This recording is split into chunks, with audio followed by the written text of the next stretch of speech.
because we don't really hear much about Brock or how he interacted with the guys. And you've been there for a while he was around. So was Brock someone who, when he would work in WWE, would he come in and be a part of the team? Would he interact with people in the locker room? What was Brock like behind the scenes?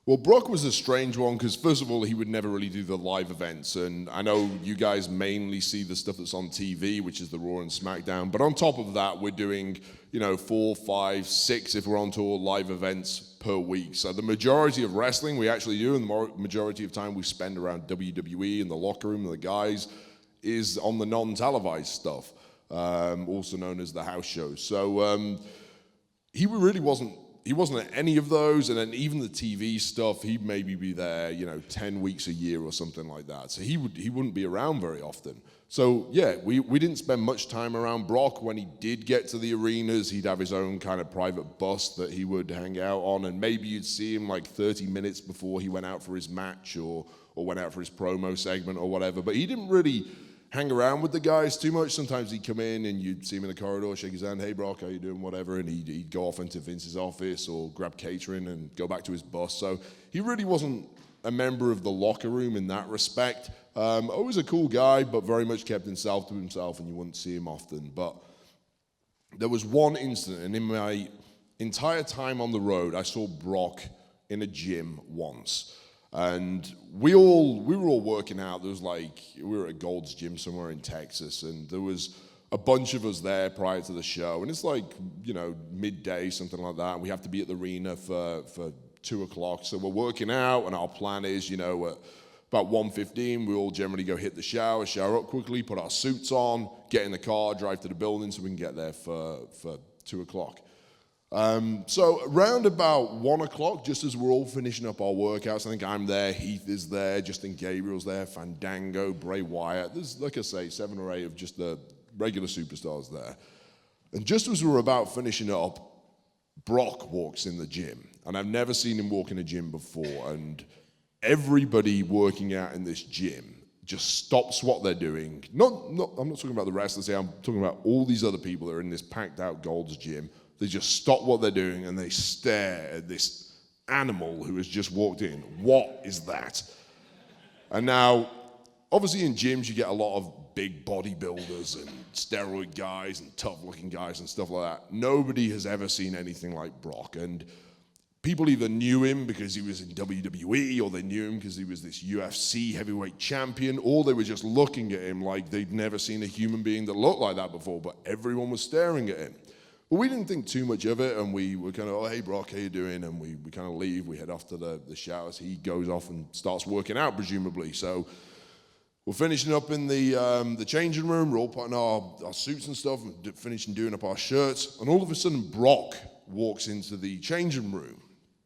And he looks at us, he goes, this kid keeps following me around every time I get on a machine. He comes next to me every time I go on a bench. He comes and sits next to me. He's really pissing me off. I went, oh, okay, cool. See you at the building, Brock, whatever. And Brock walks past us and goes into the kind of the bathroom, the toilet area of the changing room. He goes around the corner. So anyway, we're finishing up, and then suddenly this nervous 16-year-old looking nerdy kid pops his head around the locker room. And he's like, sometimes we get that, and like people are excited because they've seen us on TV and we're wrestlers on WWE and they want to meet us. This kid did not care about us at all. It was like we were invisible, and he's sneaking around, he's looking past us, and then suddenly he spots the toilet area, which is just round the corner from where we're at. And this kid kind of stumbles past, walks around the corner, and disappears. And a small part of me wanted to tell this kid, no, this isn't the day. But another part of my brain thought, the boy has to learn.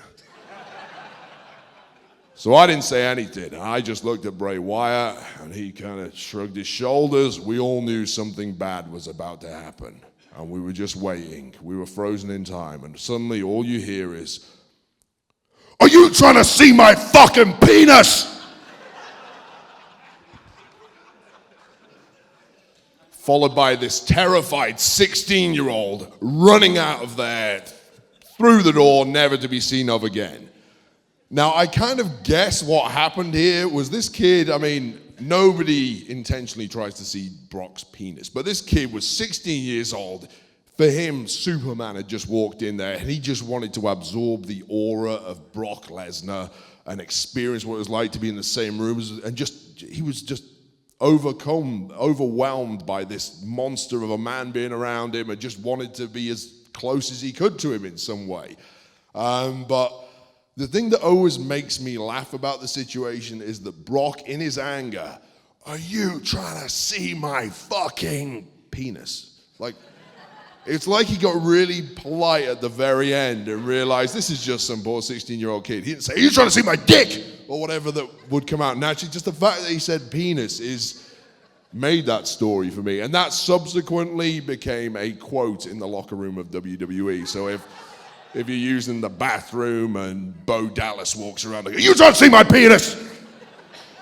Or whatever it was. And that became, for a little while, a quote in WWE. So, yeah, that's Brock. So if he's in a bathroom, leave him be. If you ever catch him in a gym or an airport or whatever, don't follow him into the bathroom.